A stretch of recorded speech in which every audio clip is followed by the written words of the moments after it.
Master manipulators, liars, and charlatans, devils in Dungeons & Dragons are the epitome of malignant bureaucracy and tyranny through law.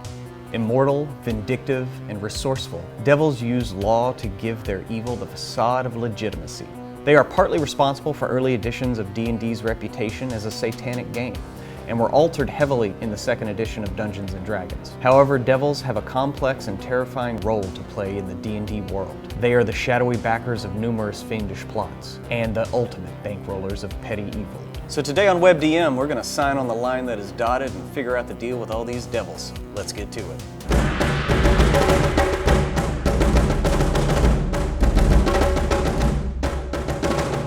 All right, Jim, talking about devils today.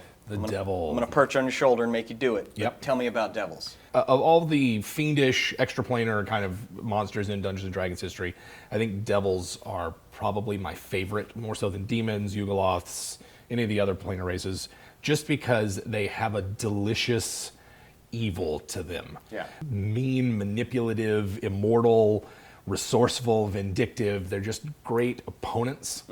But at the same time, there's a lot of potential for just comedy in their rigid thinking, in their bureaucratic kind of way of life. There's a lot of potential for just silliness next to the evil, which makes for a good contrast. Yeah. I find. I don't know. I like the devils, I think, because they play into both a larger cosmic hierarchy of evil versus evil and good versus evil and law versus chaos.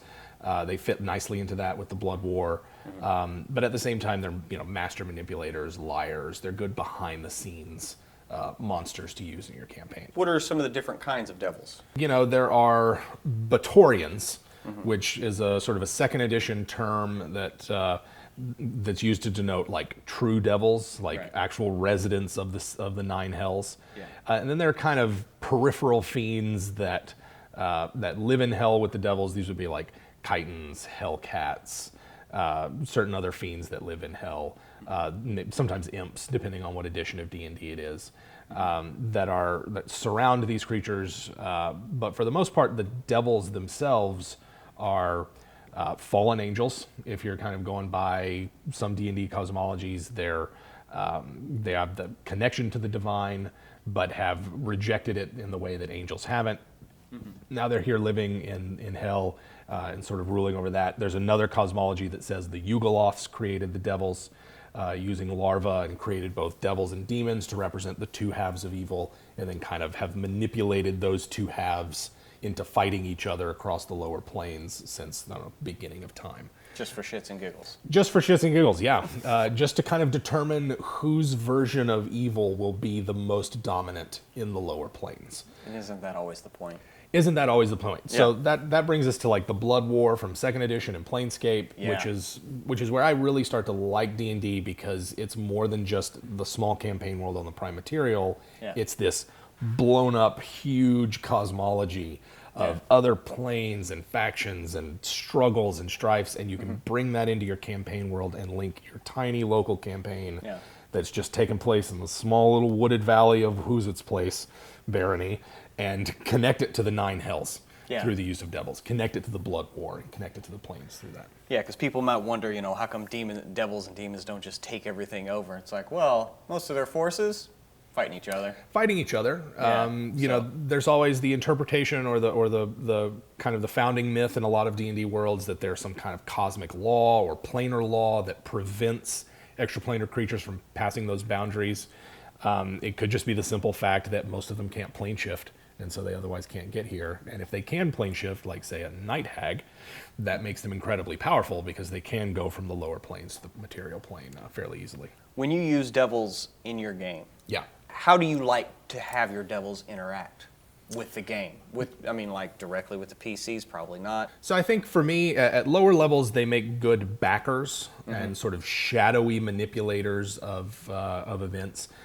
So for an example from like Forgotten Realms, maybe a powerful archdevil or Duke of Hell is bankrolling a Zentarum operation, which is in turn bankrolling a third-party mercenary company, which is in turn using its goblin allies to attack the party. And so like devils should never be right there in the open. They should always be cloaked in secrecy, using multiple proxies and intermediaries to do their bidding. They never attack someone directly. They'll use someone else to do it, or another group. They would prefer to use the law to attack the party. So they maybe get the party in a legally suspect or compromising position, and then have the mortal authorities just take care of the party as a consequence of their actions. So trying the party for theft, murder, kidnapping, those are the kinds of things that a devil might try to pin on a party member to make them run afoul of whatever law enforcement your campaign has. What if in a local village or whatever, they have maybe a shaky truce or peace with a orc village? Yeah. And the devil gets some other orcs to kidnap some people, make it look like it's that place. Make it look like it's that. The party rolls in, kills a bunch of them. Yeah. They lobby a complaint with the villagers. then the villagers like, why did you just kill these orcs? Like, oh, well, the prince led there, and we just rolled in there. The prince led it. Well, guess what? Now they're on trial for murder. Absolutely. And so deception, they should never, ideally, the party should never know they are fighting devils. Yeah. They should never suspect. They should never catch that hint of sulfur and brimstone to figure out, what's going on. They should be fighting the proxies of the devils, and when they finally get to the devils themselves, say at higher levels, or they reach the end of the campaign, or whatever it is, then the devils have had countless opportunities to observe the party. To see how they interact, what motivates them, how can they be manipulated. It gives the DM kind of a cover or a reason to say these enemies know so much about you because they've been specifically setting you up in different traps to see what you'll do. Right. They've been messing with you the whole campaign, bankrolling your enemies, sending attacks after you and assassins. And now that you finally get to them, they know more about you than you know about them, and they will use that to their advantage. Right. And that's really how you play up the manipulation angle of the devils. Okay, so let's say that we have some DMs out there that maybe the whole manipulation angle isn't their strong suit. Yeah. Is there some way to work around that? Sure. So, I mean, one of the things that comes with the devil is that it requires a lot of trust between player and DM. Because when a devil is introduced in a campaign, it's an inherently antagonistic monster. Any negotiation with the devil should be taken very lightly. You never know when it's going to cost you something hidden or come back to bite you, and you really shouldn't. You should go into any kind of negotiation or deal with devils very cautiously, and with very limited goals. And so there's a couple of ways that DMs can do that. They can either help the players invest heavily in the world and their characters in the campaign, help the players develop their characters as three-dimensional fictional beings that have motivations and desires, and then use that against them. It just is. These are monsters that are doing that. Or you can say, if that's not the kind of campaign you're running, or that's not the players you have, or just whatever, you can instead tempt the player with a mechanical benefit. You can say, hey, this really atrocious act, doing this thing, will get you this benefit. Or maybe it's not even like, kill this baby and we'll give you this +1 sword. It's something like, I have a solution to your problems, and it is the easy way out, but the consequences of those actions are going to be detrimental. They want to put party members in morally compromising positions. That's what the devils want to do. So you can do that either through player motivation, character motivation, or by using some kind of mechanical benefit, which I believe you can speak a lot to, given some of the characters you've played and the morally compromising decisions they've made. Yeah, a couple, definitely, and I believe we've spoken about Tobias. Tobias the Ebon Foe, he's a drow hunter.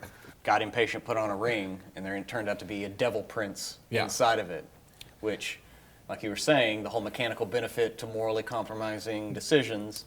It wanted me to do some pretty effed up stuff. And at first, I resisted, and it would, valiantly, and you would take over my character. It would take me over and do the thing anyway, and basically, I was just put in the passenger seat in my own body. And so then I started to learn how I could maybe fulfill what it wanted, but with as least amount of collateral and human damage as possible. I started skirting the edge as much as I could. Yes, but you're the one making that free choice. But I'm starting to make the choice for myself, but it started garnering a lot of benefits. I started getting wings, pebbly skin. I could cast lightning bolt. I could cast stone skin. I mean, it was like a laundry list of stuff I could do by the end. And yeah, maybe I had to kill a few paladins that came after me because I started getting a rep. Right. You know, and even like, you know, Black Razor isn't the same thing. Not quite, but it is a way of explaining like how you can do something, because with Black Razor, got to kill somebody every few days, otherwise it gets mad. And otherwise it gets mad. Yeah, I mean, my character basically turned into a serial killer while we were in Grackle's Tug. Absolutely. I mean, I love those two stories because they show you that, like, yeah, I mean, when a player sits down to play their character, they're making a lot of different decisions. They're making actor-based, like, I am thinking as my character, this is who I am, decisions about their character. They're also making sort of author-based, I want my character to do X, Y, Z because I think that would be cool. Right. And so those are the two avenues that the DM has to tempt players. Yeah. And dangling a mechanical benefit. What are your players like? Maybe it's spells. Maybe a devil's just like, listen, I'll give you this spell book if you do something for me. Maybe it's a particular item that a party member really wants. Maybe, you know, as a DM, you know that that rogue really wants Cloak of Invisibility. Yeah. And lo and behold, the devil that just showed up in the campaign has such an item because he's observed that rogue, privy to his inner thoughts, spied on them, used, you know, numerous charmed and enthralled individuals to find out information about them, all the while remaining hidden themselves in the shadows, not knowing what's going on. And what are you going to do? You kill that devil, it's banished for a year and a day, it's just going to come back. Yeah. Like it's going to bide its time. It's just going to bide its time. It's going to wait till you're on your deathbed before it strikes back, or it's going to strike back at your grandchildren or something. I mean, these are immortal, vindictive, resourceful devils, fiends. Yeah. They live for tyranny through law, and they use law to give their evil a face of legitimacy that can be really cool in a campaign, and that's why they make such great villains. So they make great villains, but let's shift gears here. Yeah. And take a step back and look at maybe early on with D&D, it created basically D&D as the villain. D&D as the villain. Because there were devils right there on the cover. Because they're devils, and they're in the Dungeon Master's Guide. There's a pentagram and other magic circles or examples of them. And I think when people who aren't familiar with Dungeons and Dragons take a look at the monsters and spells and magic of D&D, because Dungeons and Dragons borrows so heavily from Judeo-Christian mythology, it lends Dungeons and Dragons, particularly early editions of D&D, this veneer of Satanism that's just not there if you dig deep. Yeah. But if all you're doing is flipping through or just kind of looking, you might go, well, that's not something I want in my house. Yeah. And a concerned parent might have a legitimate fear that something's going on and then not take the time. And then, of course, moral panic ensues and misinformation flies around. And then you get to second edition where they get rid of demons and devils entirely in order to avoid that kind of thing. That's where they switched over to the Beator. The Batorians and the Tenari, respectively. And so, you know, third edition brings back the demon and the devil because they want to return to Dungeons and Dragons roots. And really, I find the moral panic and accusations of Satanism to just be way overblown. Yeah, well, I mean, you're playing. These are your enemies that you're fighting. You are not. Yeah. You know, with the current with our current Underdark campaign as an exception, most of the time players aren't summoning devils and demons to do their bidding. They're fighting them. They're fighting them. They're sending them back to the pits of hell of the abyss. Yeah. Yeah. I grew up with some of that. Yeah. You know, growing up in a fundamentalist Christian household. Yeah. Yeah. It was evil, and it's like I just wanted to tell my parents. I'm like, no, we just sit around and drink Mountain Dew and make dick jokes, and we roll dice. Like we're not summoning demons here. They should be proud of you. Yeah. I mean, I don't know. There's no devil summoning going on. Yeah, there's no Satan worshiping. But you know, I think that when you just kind of flip through the monster manual and you see however many pages devoted to capital D devils, or you're going through, say, an older edition of Dungeons and Dragons and it's Gygax waxing at length about demon summoning, because that's just the kind of person he is, and he wants DMs to have a detailed explanation for how things work and to live and breathe in their world, not here's how you bust this out and sacrifice poor Timmy on the altar of your Satanism. Right. It's just not happening. But it gives it this reputation that I'm happy to see that it shed that as a game, but Devils are certainly partially responsible for how it got that reputation in the first place. Yeah, well, like with most things, when you actually take a second look and look at the actual contents, Like, oh, okay, it's a game. But I think maybe we can, if we can turn this into a game plot, maybe it's that the devils are involved in some D&D world of this campaign to like sanitize traditionally evil things, and it's only up to the proud watchdog citizens who are on the lookout for demonic and devil influences to spare the D&D world this horrible fate of the devil's plot to erase evil from people's minds. Those are the kinds of plots that devils might get involved in, because that's just the scale that they think on. It's not like, corrupting this one individual, that's probably just what they do before breakfast. Right. Yeah. But when they're plotting across centuries and it's like, we're going to bring down this entire world, we are going to drag the entire population of this prime material plane into hell, and we can do it. Those are the kind of plots that devils become involved in. Dude, that shit got meta. Yeah, I know, right? Yeah. So, I mean, those are the kinds of things you can do in D&D. You can make a commentary on D&D in your own D&D campaign, and just get like a Russian nesting doll with your metaphors. To quote Joy Barnes, you just wrinkled my brain. Okay. So once again, thanks for watching WebDM. Go ahead and subscribe. Let us know in the comments. Head on over to Facebook. Like us over there. Tell your friends about us. Come on back next time. We can't wait to see you. Have a good one.